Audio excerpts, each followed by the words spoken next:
Welcome to our geometry lesson on regular polygons. Today, we are going to explore shapes that have perfect symmetry, where every side and every angle is exactly the same. So, what exactly defines a regular polygon? It must meet two specific conditions simultaneously. First, it must be equilateral, meaning all its sides are equal in length. Second, it must be equiangular, meaning all its interior angles are equal in measure. Only when a shape has both of these properties is it called regular. Let's look at the simplest regular polygon, the equilateral triangle. It has 3 equal sides and 3 equal angles.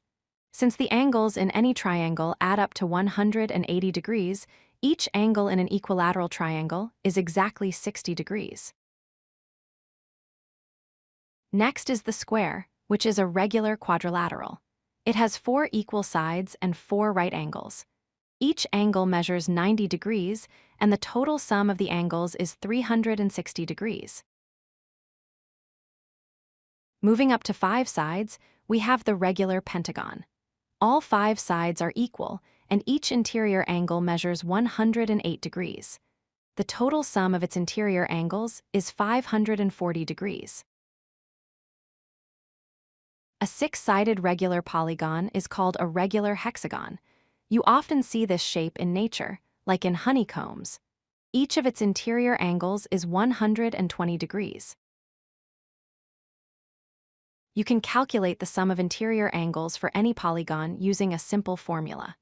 Take the number of sides, represented by n, subtract 2, and then multiply the result by 180 degrees. This works because any polygon can be divided into n-2 triangles.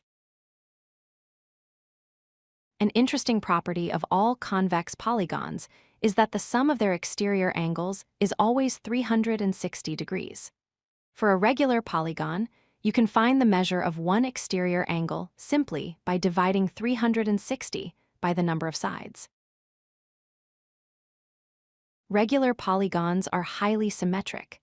The number of lines of symmetry is exactly equal to the number of sides. For example, a square has 4 lines of symmetry, and a regular pentagon has 5. To summarize, regular polygons are shapes where all sides and angles are congruent. Remember the formulas: n-2 times 180 for the interior sum, and the constant 360 degrees for the exterior sum. If you like this video, hit that like button and don't forget to subscribe. Visit codelucky.com for more such useful content.